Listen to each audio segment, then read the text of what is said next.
Salam sejahtera untuk kita semua. Seperti biasa, sebelum kita akan memulaikan ibadah ini, kita akan awali dengan berdoa. Mari kita tunduk kepala dan kita berdoa.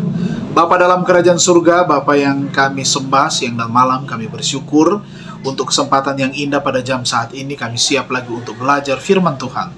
Biar kiranya tuntunan Allah Roh Kudus akan menjadi bagian kami semua, sehingga kami mengerti akan kebenaran firman Tuhan yang akan kami pelajari pada saat ini. Di dalam nama Tuhan Yesus kami persembahkan doa ini. Amin. Nah, renungan firman Tuhan kita pada saat ini berjudul Guru yang paling bijaksana. Ayat inti dalam Ibrani 4 ayat 12 berbunyi, sebab firman Allah hidup dan kuat dan lebih tajam daripada pedang bermata dua manapun. Ibrani 4 ayat 12 bagian A. Penjelasannya adalah tujuan Allah agar orang miskin dan yang tidak terpelajar di dalam firman-Nya memiliki penuntun yang pasti di jalan kebenaran. Jika mereka tulus dan sangat ingin mengetahui kehendak Allah, mereka tidak akan ditinggalkan dalam kegelapan. Adalah hak istimewa setiap orang untuk memahami firman Tuhan bagi dirinya sendiri. Kebenaran agung yang diperlukan untuk keselamatan dibuat jelas seperti terang di siang hari, dan tidak ada yang perlu keliru dan tersesat, kecuali mereka yang mengikuti penilaian mereka sendiri, gantinya kehendak Allah yang dinyatakan dengan jelas. Setiap ayat firman telah terbukti di masa lalu, dan akan terbukti di masa depan, menjadi penyedap kehidupan bagi banyak jiwa. Tatkala pria dan wanita mencari dengan tekun, Alkitab membukakan harta kebenaran yang baru, yang adalah permata-permata yang cemerlang bagi pikiran. Terpelajar tidak mampu memahami Alkitab, maka jika orang yang tidak misi Kristus ke dunia ini, tidak ada gunanya. Perintah untuk menyelidiki kitab suci ditujukan Kristus bukan hanya kepada ahli-ahli Taurat dan orang Farisi, tetapi juga kepada kumpulan banyak orang biasa yang mengerumuni dia.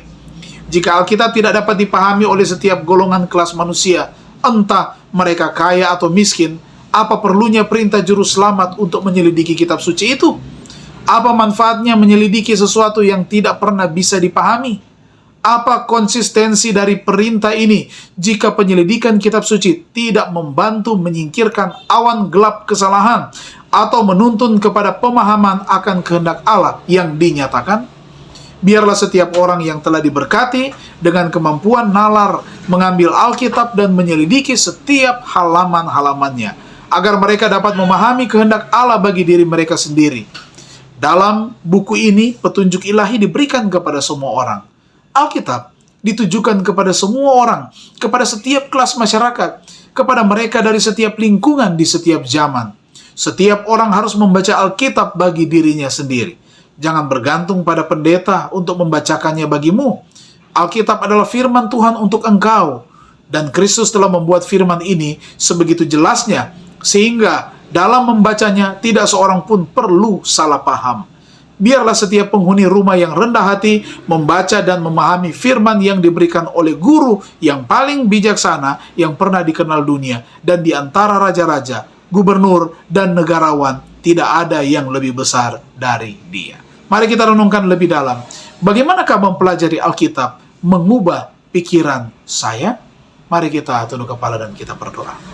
Terima kasih Tuhan, firman-Mu mengingatkan kami agar kami menyelidiki dan mempelajari firman Tuhan yang telah dikaruniakan kepada kami.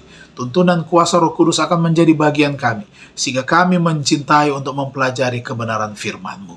Di hari yang baru ini, biar kiranya kami diberkati, dan kami serahkan seluruh kehidupan kami ke dalam tangan pengasihan Tuhan. Kami dapat lewati lagi hari ini dengan baik, kami boleh tiba pada malam dengan selamat, semua kami, pribadi maupun keluarga, dan semua umat-umat-Mu yang sudah beribadah pada saat ini, kiranya kami mendapatkan kecurahan berkat yang limpah dari surga. Ini doa dan sembahyang kami, biar kiranya kehendak Tuhan yang jadi bukan kehendak kami. Di dalam nama Tuhan Yesus kami persembahkan doa ini. Amin. Terima kasih, Tuhan memberkati kita semua.